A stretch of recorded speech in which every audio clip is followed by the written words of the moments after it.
All right, and we're going to do the clap. 1, 2, 3. Merge that audio. Welcome back, double teamed fam. How are we doing today? It's just us two. It is just us two. I thought you were going to change it, but okay. Another episode of How Are We Doing Today? It's a staple, honestly. Who doesn't want to hear the dual set tones of welcome back, double teamed fam, you know? Okay, we'll go with it. Anyways, hope you've all had a great week. How are we doing, fam? We'll start off this episode with a little story time. Maybe some more energy from Nikki. I'm fine. You're okay. Anyways, yeah. Let's do a little story time. So we went to a sex party over the weekend. We did post about it on the Patreon, on our... Did we post it on our stories on Instagram? I know I posted something to close friends. I can't remember, honestly. I think we did mention it on the Instagram as well. Anyways, so it's a party that's hosted by two of our friends. They do it every year. It's one of their favorites. They host multiple, but this is actually this theme that they did last year was the first sex party I ever went to.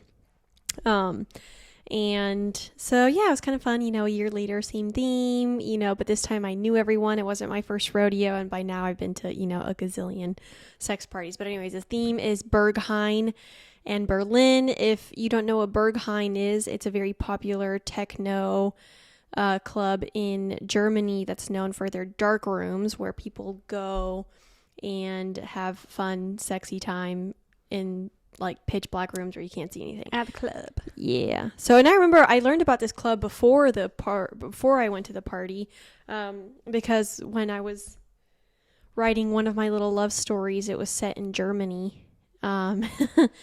Let's not go into any further details there. Anyways, I was writing a book, and it was set in Germany, and I remember I was like, sex clubs in Germany, and the first one that there's like Kit Kat, Berghain.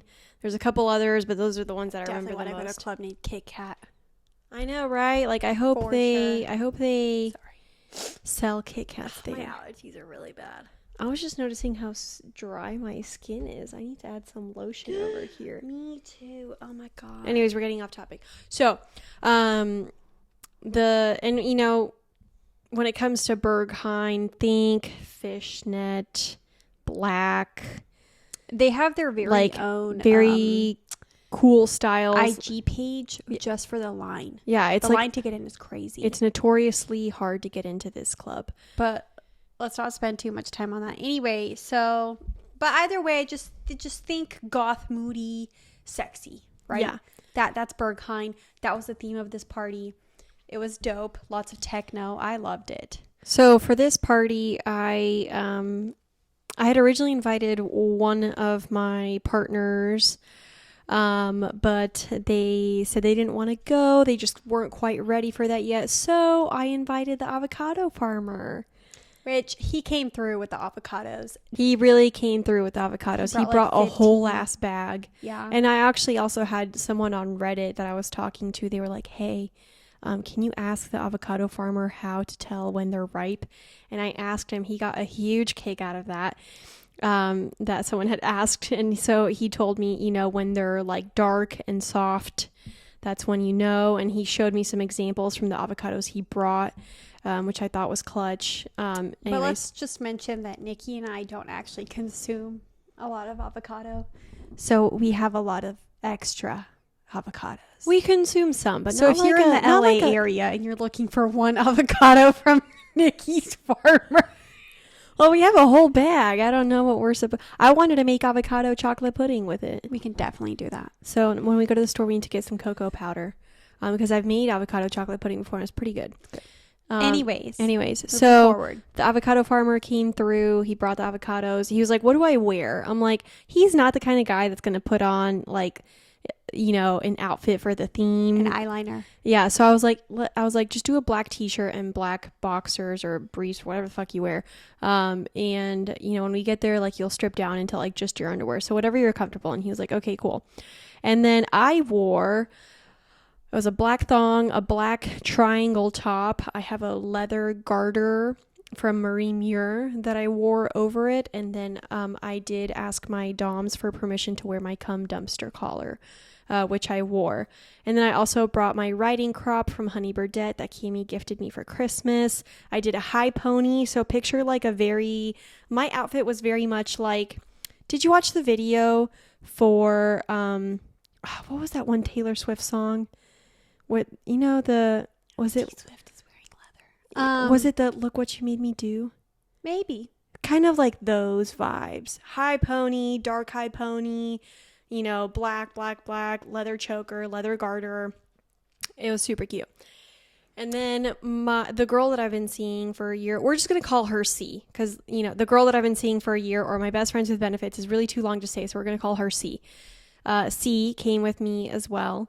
Or she was invited by the couple, so she came. So we all went together and we carpooled there. And this was the first time that the avocado farmer had been to one. So I feel bad. I feel like we kind of, made him a little nervous as we were like trying to get him prepared for it. We were like, hey, here's some things you might see or expect, whatever. And he was like super nervous. But once we got there, I feel like those dissipated. I thought he took it like a champ. Oh, he really did. You know what? For his first time. The best part was everybody came over to our place. Like the avocado farmer and Nikki's girlfriend came over to our place, so we would all carpool together. So Niki and C are spending like an hour trying to get this damn harness on Niki. It's really hard to get on. Literally, I had no idea what to wear. The first black lacy bodysuit that I tried on, I was like, this is it. I'm not putting much more effort into it. And we're just like running around getting ready. Meanwhile, the avocado farmer's just sitting on our couch while my dog is just incessantly like nut tapping him and trying to get him to, pet him. And because Snow is like that. My dog is like that. If you walk up to her, the first thing she's going to want to do is smell your crotch. She just wants to get to know you. She does a lot of nut taps. And then she just wants attention. So, she's all upon you. And, she wants pets. So he's just sitting there getting pets while, Nikki and I are getting ready. And C is, helping us out with getting ready. And then finally we all go. Yeah. But the real reason I wanted to tell y'all about this story. Now, you've heard us talk about sex parties. Shit always happens. But, Cami has been adamant about the fact that she's a sub. And then, we heard her little story about when she performed at a sex party. And, she flogged some people and she got a little toppy. And, that was great and all. And she says it was in the name of service submission. So, anyways, at one point in the party, I just remember, like, as soon as we get there, I give Cami my riding crop because I'm like, you know what? I don't want to carry it. And Cami was like, you know what? I want to hit some people. So I give her the riding crop. Respectively. Respectively. Consensually. And then she was like, you know what? I want to flog her. So she finds one of the dudes there that's a dom, and he had a whole bag of his stuff that he brought. He brought shibari rope. Yep. And so she borrowed his flogger for the evening. Anyways, party continues, whatever. And then, like, as people are starting to get into the play mood, like, I come back into one of the rooms at one point, and Cami's got a girl on all fours on the couch as she's flogging her. And and I remember C and I are looking at her, and we're like, okay, love this for you, but this isn't very submissive of you. Mind you, I didn't even see Cami get flogged. I did get flogged. If you've seen the bruises on my ass, I got flogged. I know you got flogged, but not once did I actually see you get flogged. I only saw you do the flogging. So I started, yes, I was carrying the crop and I was carrying the flogger, right? Actually, they were all in one hand. So I see this couple on the couch, this really beautiful woman. She had phenomenal tits. She really respectfully. did. She did. And phenomenal. This guy, and they were yeah, I did get to feel her boobs. I remember that. I got to kiss them. Oh, I'm jealous. Yeah, I did. That was fun. Anyways, so they were on the couch having fun, sexy times. And I go up to them and I'm just watching. And then the girl wanted to make out. So we did. And then I think they were both porn stars. I'm not like 100% sure. I know he was, but at one point I remember he was like, subscribe to our OnlyFans, and I was like, will do. But I mean, he and I, the couple and I talked a bunch. But anyways, I was just watching them for a little bit, and then, you know, they ended up, and then we, at one point we ended up in another room, and I had my flogger, and I asked him if he could flog me, because I kind of flogged his girlfriend earlier when they were having sex, just for a tiny bit. So then we go out there, he flogs me like a shit ton, and then he flogs his girlfriend, fiance, wife, whatever she was. And then he flogged me. Yeah, and then he flogged Nikki. It was just a very short amount of time. And then after that, that's when I went back in and I started flogging. I got to flog 2 men. Very excited about that. And one of them, it was his first time being flogged. Which one? What? No. Okay. He was so cute. Anyways, he was like, oh my God, this is my first time. I'm like, I got you, babe. Don't you worry. So I got to flog him, and we like kind of bonded over the fact that it was his first time. And then I got to flog one of Nikki's old fuck buddies, I guess. I don't know. Yeah, y'all are just friends, but y'all used to, you know, fool around a little bit. We still do occasionally. It's just very sporadic. Like, it's probably every like once a quarter with him. Once a quarter. Gotcha. Yeah. Okay. So anyways, I got to flog them. And then I started flogging the women, and that's when y'all came in. Yeah, and so sometime after that, I went back out to the other room, and I got flogged again by that guy. Okay, but let me just set the scene here, and this is why the debate really comes up. So C and I, along with the avocado farmer, are walking back into this room. It's kind of like the main room where all the drinks are set up, and it's like towards the front of the house. Walk back into this room. There's a fog machine. There's lasers. Like, they have a really dope setup. It's dark. It's moody. There's like people all around having sex. And I just like in the middle of this room, I look to my right and I see Cami. And this is like the first thing I hear when I walk into the room. She was like, yeah, I'm just a sub. And then wham, she like smacks this girl in the ass with the flogger. And C and I both look at each other, and we look back at Camilla, and we're like, you're not a sub. Like, you are not a sub. You do not just like hit people with floggers all night and call yourself a submissive. Now, I don't think you're at the dom level. I really don't, because the power exchange, you know, that's a little different, but you are. I do give the caregiving aspect. I make sure, you know, to rub the cheeks a little bit, check in on them, pet them, make sure they're okay, be nice. So I do know to provide that. And I think that comes from your submissiveness. But what I'm saying is, I think you're a submissive who also likes to top. Yes. Now, actually, you know what? Maybe that is a debate. For our kinksters, especially our more seasoned kinksters, can you be a sub that tops? Does that make you a switch? And I guess that's a thing. So we talked with Miss Nidaz about how, like, if you're topping your dominant as a service to them, that is not switchiness, or that is not dominance. That is topping in the form of service submission, or in the name of service submission. But this wasn't like, you weren't being a service submissive to these people. You were just topping them as a top. I was. And that's the thing. It was not a power exchange. I was not trying to be dominant. For example, at one point, I remember, especially like when I was getting flogged, that was also not a huge power exchange either. I had just met that man. No, I think that was just impact play for the sake of he was really nice, but it was impact play for the sensation. Yes. Yeah. And I remember this because the dom that tied me up in Shibari, he was one of the ones that I borrowed the flogger from. And I was sitting after one of the sessions where I got flogged. I was sitting next to him and his wife was like holding me, and he was really, like, yeah, I got cold. She was? Yeah. Oh, okay. Which I love her. She's so nice. She is. And she was very soft. Anyways, so he was like, that wasn't for. He was like, that flogging wasn't for power exchange. It looked a little bit more mechanical. And I was like, yeah, I was just doing it. I especially at sex parties, because for me, if I'm going into my submission, I want it to be with someone that I'm like building a connection with.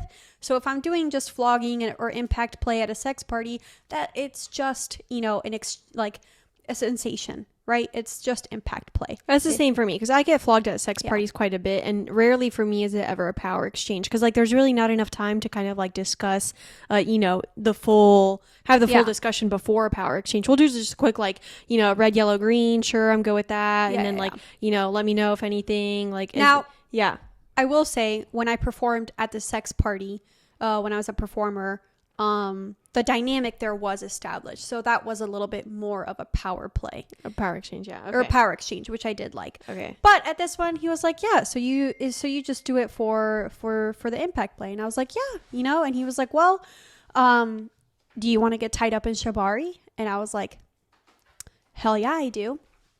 So after my flogging sessions ended, we ended up going back to one of the couches and he tied me up in some really intense shibari, probably the most intense that I've done up to that point. Oh really?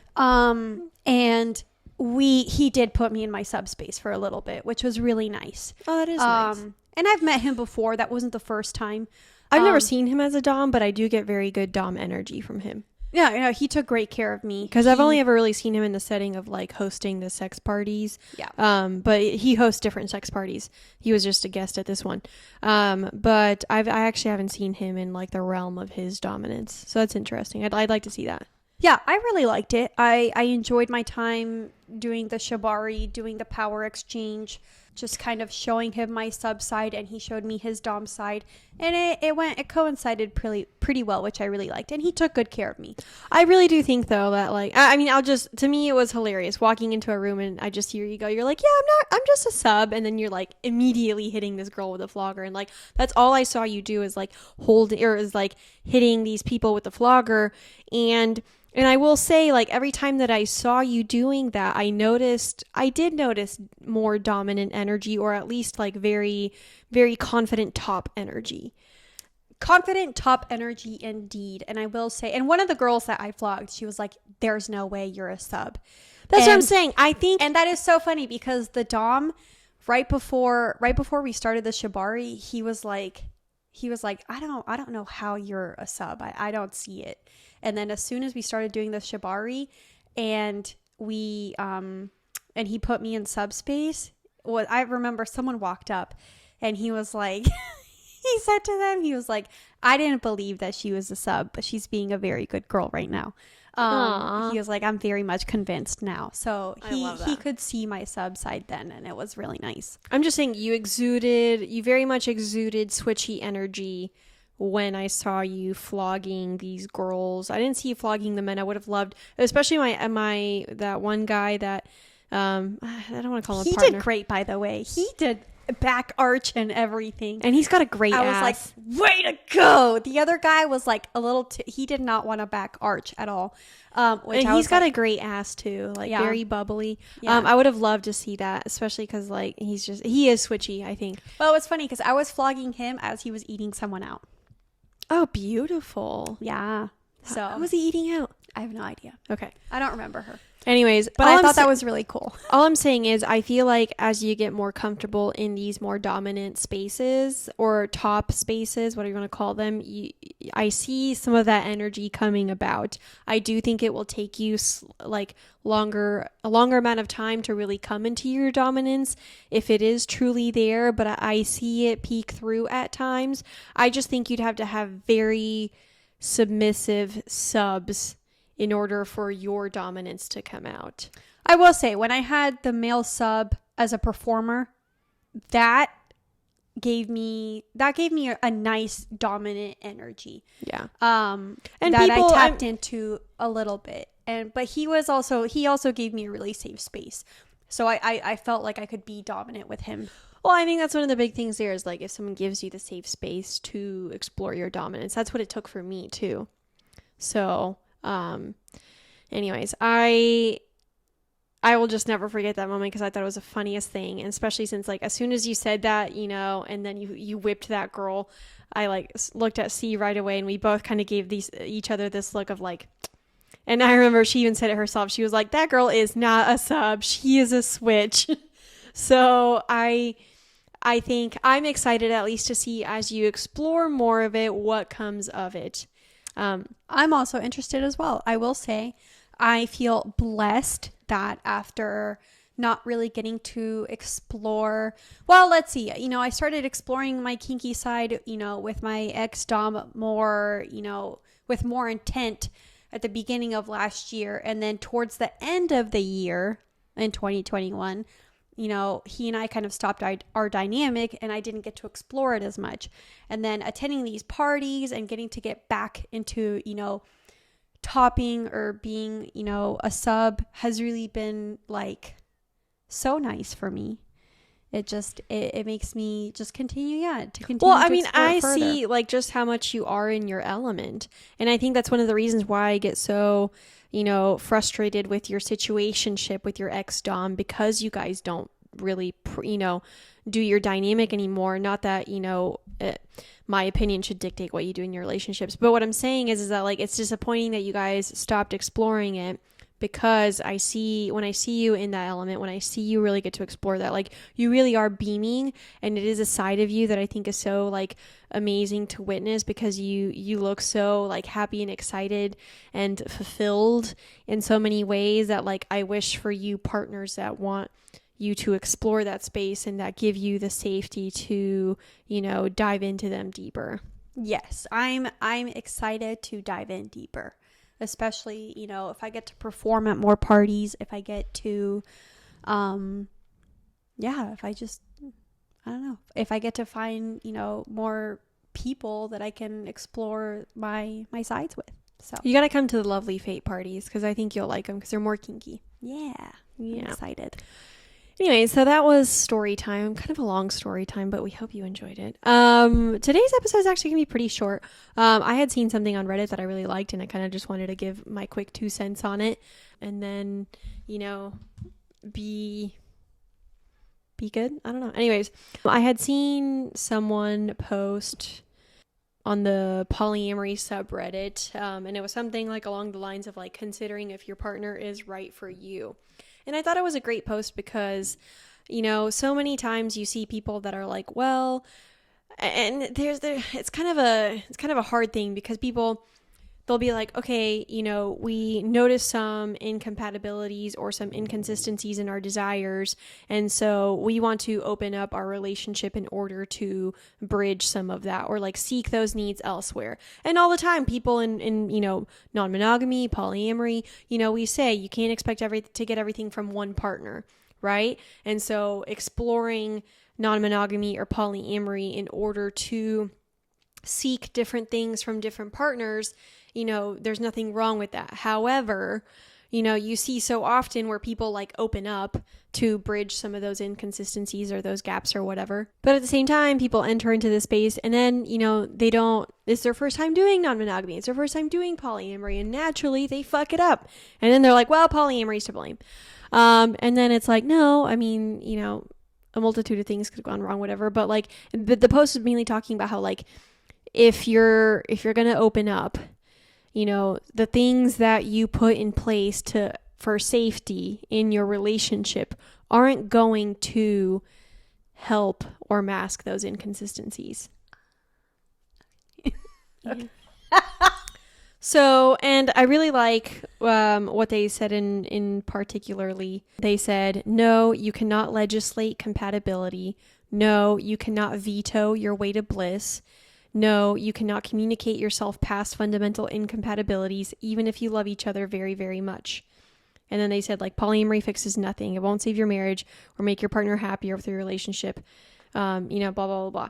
So, and I thought, like, I especially love the part where, they said, like, no, you cannot veto your way to bliss. Because, like, when I look at my relationship, I'm sure plenty of people could have been like, if you were, as you were opening up, you could have, put more stops in place. I remember I talked to one of my friends once. They're non-monogamous, they're not polyamorous. But I would say they do poly light in the sense that, like, they've had flings that kind of went a little bit more into deeper relationships, but not anything that was like long term. They were just kind of like short term. And I remember, like, during my whole breakup with my husband, I asked her, I'm like, what do you guys have in place, to kind of check along the way and make sure, like, you're good with everything? And she was like, And she was like, well, we do have some things here and there. Anyway, she had kind of mentioned a few of them. It's not anything like too crazy, just kind of along the lines of like if things start getting deeper, they have conversations to see how the other feels about it, and then decide if that's how they want to decide if they both want to continue in this direction or not, with that one person being with said person, whatever. Anyways, and they've been non-monogamous for like 10 years. I was gonna say since like the beginning of their relationship. Yeah, they've right? been pretty much, and they've been together as long as my ex and I had been, a little bit before us, so about 10 years. And I just remember like in that time frame, I was kind of like reflecting, on how we could have maybe done things differently when we opened up to polyamory, not just non-monogamy. Like I said before in a different episode, like the jump from non-monogamy to polyamory is huge. And I remember reflecting like, what could we have done differently? And then I realized, I'm like, it's not that we could have done anything differently. We just like exposed an incompatibility. And like if you're just naturally incompatible, whether you put in place veto power or all these boundaries and rules and things, like that's not going to protect your relationship from ending. And especially veto power. I see a lot of people that, I guess I've just, my whole thing when I read that, I was like, I just don't believe in veto power. And I remember, wasn't it Nick who asked us, like when we did that episode with him, if we had he didn't say use veto power because he didn't know. Actually, he did use veto. But anyways, he asked if we had that in place. And I was like, no. And I was because I feel like that, kind of removes your autonomy. Or I would be removing someone's autonomy if I had veto power. And I would feel someone was removing my autonomy if they placed veto power on me. So like, I just really don't necessarily believe in it. Now, if you choose, if you're polyamorous and you choose to have veto power, like I'm not saying that that's wrong. And I'm not saying that the way that you choose to do polyamory is wrong. I'm just saying it's not something that I personally like agree with, because of my values in polyamory or non-monogamy.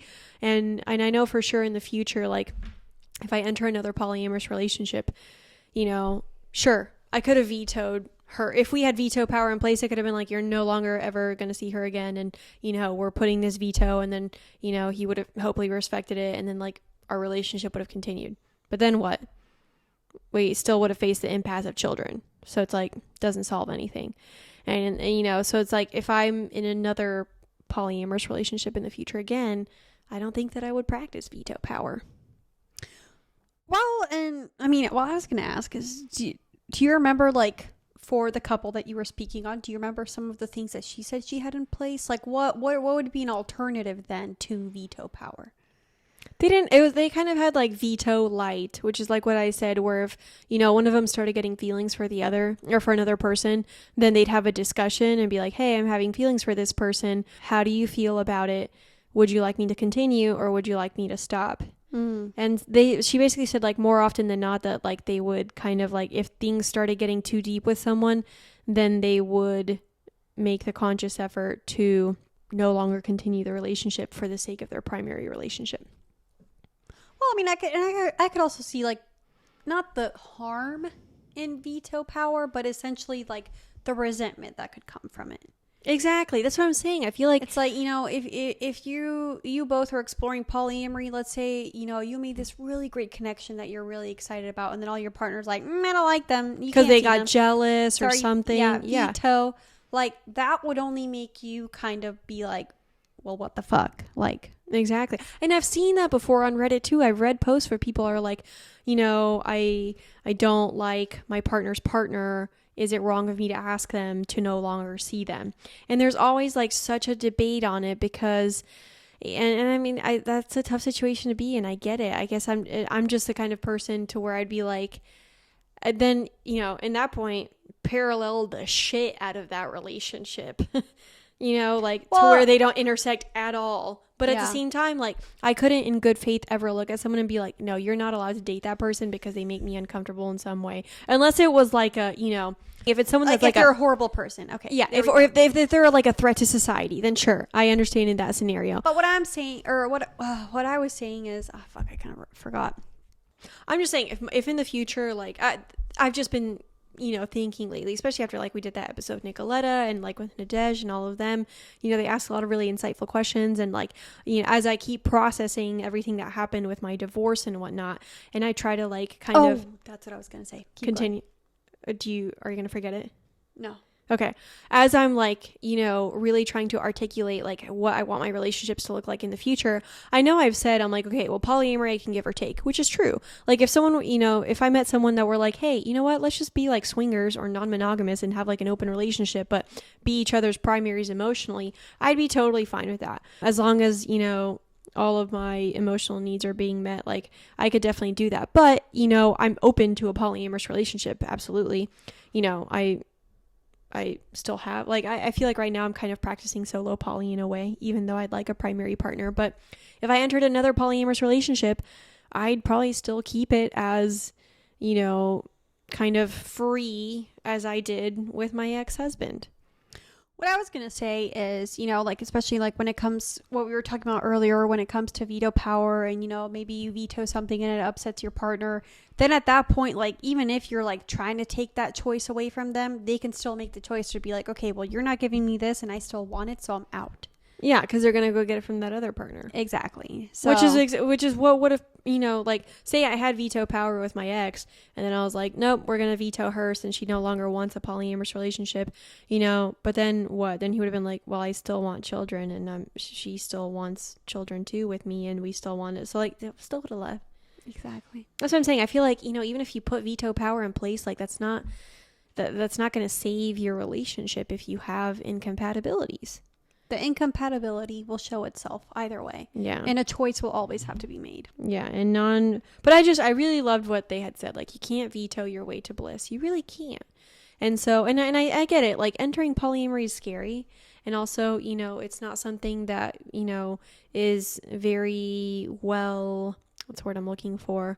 I mean, obviously by now we've got lots of books and podcasts and resource on it, which is great, but it's still not something that people are like totally, pro at or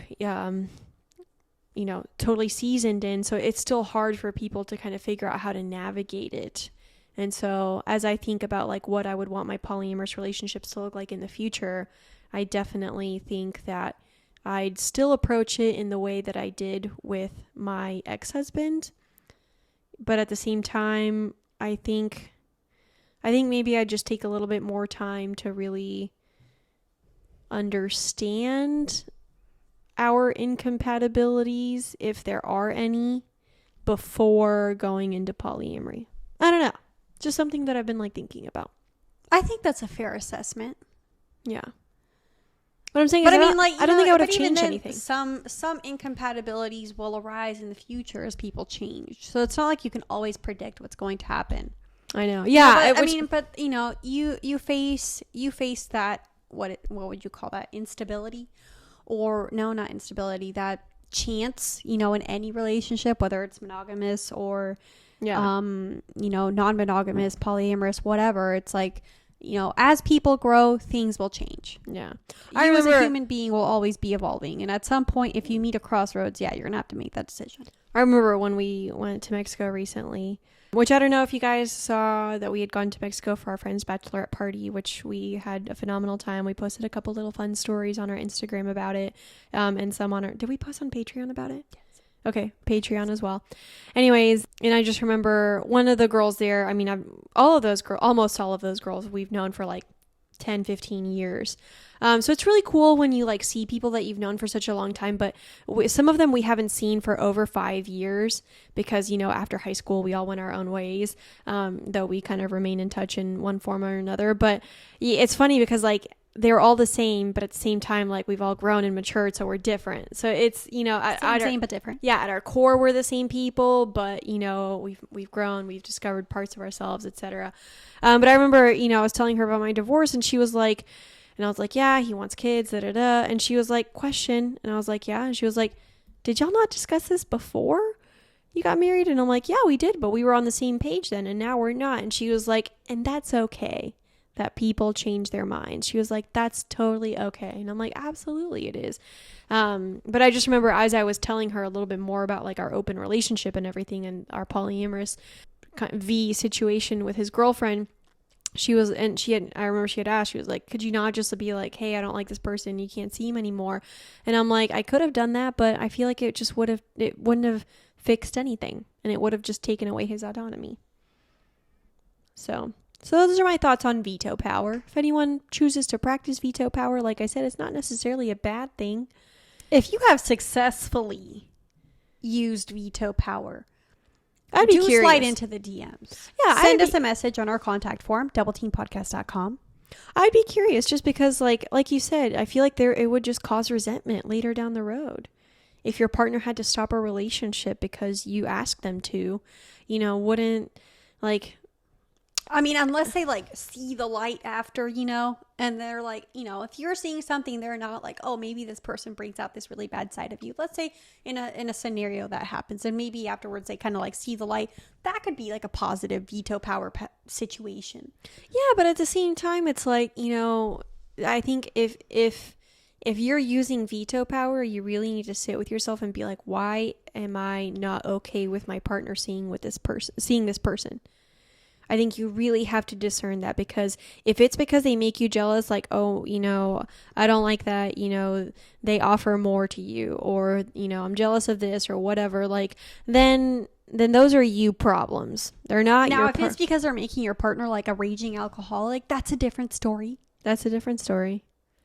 But I don't know. I mean, like I said, everyone brings out different energies in people, not just in BDSM, but also like in relationships in general. Like different friends bring out different different friends bring out different sides of me, different relationships bring out different sides of me. And I was actually just thinking about this the other day, because you and my ex always said that I wasn't very nurturing, right? And I give y'all tough love. I do. I absolutely do. And I was talking to my most recent partner, the one that I've been seeing for a while now, that, we've been doing well. Anyways, and I told him about that, and he was like, that's funny, because I see you as such a nurturing person to me. And he just... I would love to see that. Nikki's nurturing to me when I'm, at least, when I'm low. Otherwise, you expect me to uphold myself on my own, which is totally fine. Yeah. But, anyways, and I told him that, and I just kind of laughed that, he saw a different version of me. And our little autonomy queen over here. I really champion for autonomy, and, especially with everything going on in politics right now. I don't want to get into that right now. I kind of want to do another episode on that. But I mean, I will say it is true that different people will bring out different energies in a person. Yeah. I feel like I was having that discussion with somebody at the sex party. Yeah, but at the same time, like, with my ex and his girlfriend, she did bring out different sides of him. I loved watching the two of them fall in love. Like, I really did enjoy that. But at the same time, they both loved to drink, and I thought that they kind of, like, made each other worse in a way.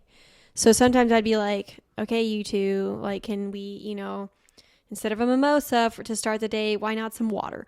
But, like, and so I agree. Sometimes I didn't always love the energy of the two of them combined, but at the same time, like, I did love watching them fall in love together. But, like, yeah, some people do bring out your vices, and that's not a bad thing, as long as, like, you both can kind of get a rein on it. But, like, I definitely have friends that, like, once I'm around them, like, I don't know what my alter ego... It takes a special person to get me to drink. Steph, you're one of them. From Broach Therapy. Yeah.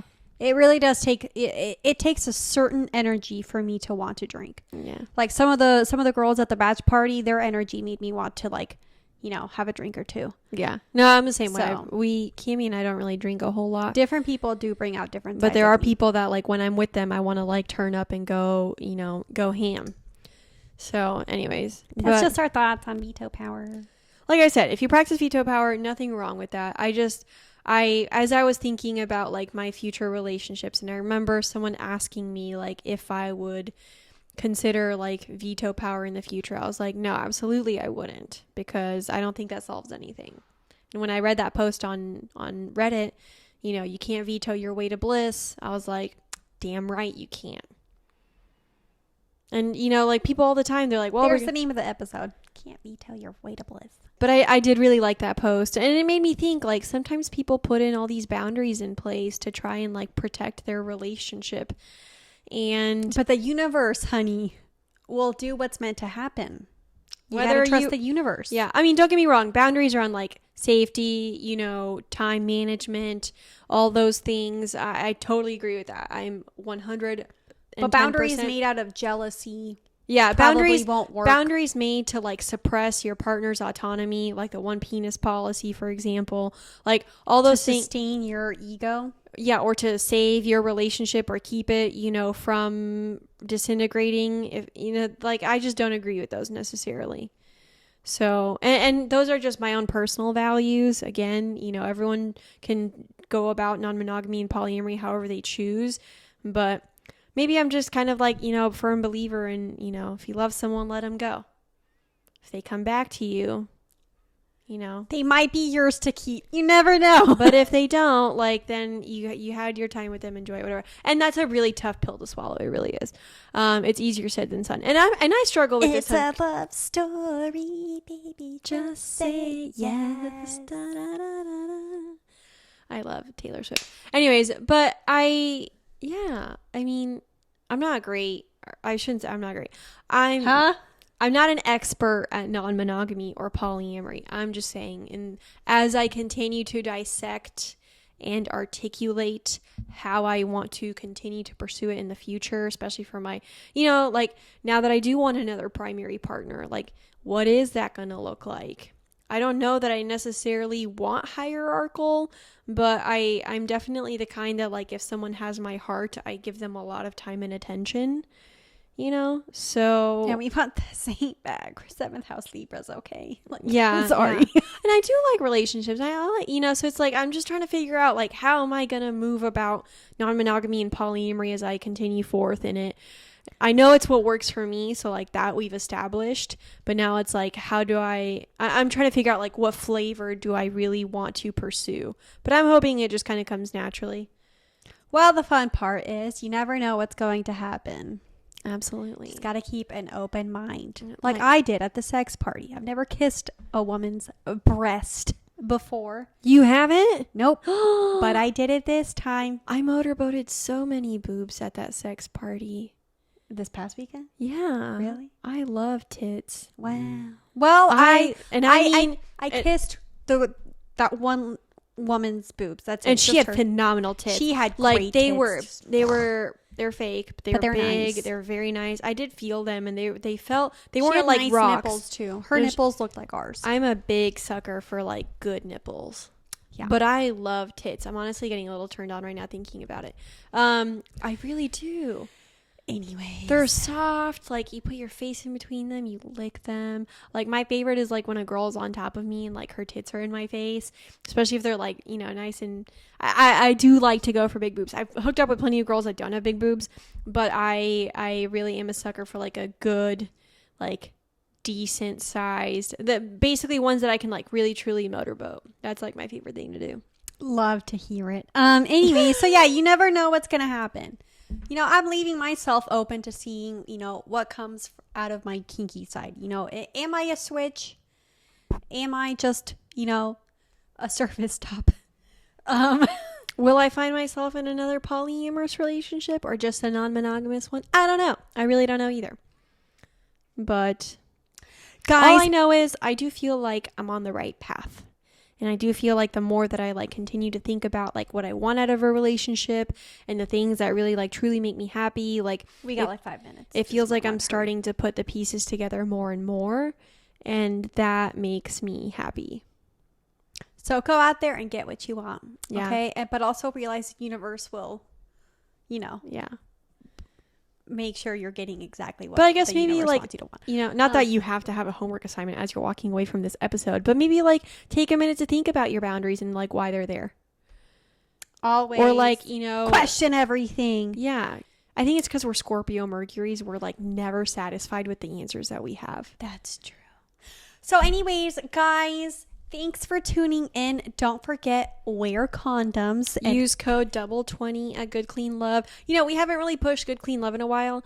And I just want to say we love their lube. Still using their lube. I used their lube the other day. It was great. I'm about to go order more lube because I'm almost out. And as I was thinking about it, I was like, we got a, you know, little reminder to our listeners to go try out Good Clean Love, because I fucking love that lube. I really do. And we love And the their tea. wash, which I use every day. And I'm running out And of the vaginal gel, which I use all the time. So we need to order more. But anyway, so yeah, use code double20 at goodcleanlove.com/double-teamed. Don't forget to check out our site, doubleteampodcast.com. You're more than welcome to send a contact form if you just want to say you love us, or if you have a question, or if you have an episode idea. Like, go on the site, send us your ideas. We love to hear it. If you have a story that you want us to tell on the pod, this one girl, submitted it there on the form. Submit it on the pod. This one girl had emailed us, and she was telling us how, because of the pod, her and her sister have become closer because she wanted to like reconnect with her sister, and that was like so touching to me. Sweet. I was like, when I read that, it like made my heart burst. So anyways, thank you for sending that in to our listener. We love you guys. Wear condoms. Have a great week. doubleteampodcast.com. God, Camilla. There. It's like you were just constantly like trying to relax. We have another 7 minutes left. I read 2. That's a 2. 6 minutes and 55 seconds. Okay, well, shit. Fine. I thought we were running out of time. And the whole time you're like, da, da, da, da, da, and I'm like Nicole, trying to be. Because I thought we were running out of time, and then it blacked out for a moment. It didn't black out. Yes, it did. Did you not see it go beep? The screen went black for a second, and then it came back. Did you not see that? Okay, but I can read from here that it says 7 minutes left. Okay, from here it looks like 2. Okay, my eyesight is better. Is it? I think. I'm a pilot. I don't know. It's pretty decent eyesight. eyesight. When was the last time you had your eyes checked? You have to have good eyesight. When I did my medical for flying. Whatever. Anyways, okay. Well, did you want to talk for 7 more minutes? No, it's done now. Like, the moment's passed. We love you all. We're not posting. Actually, well, maybe we'll post this on the Patreon. It'll be a lovely blooper. Okay.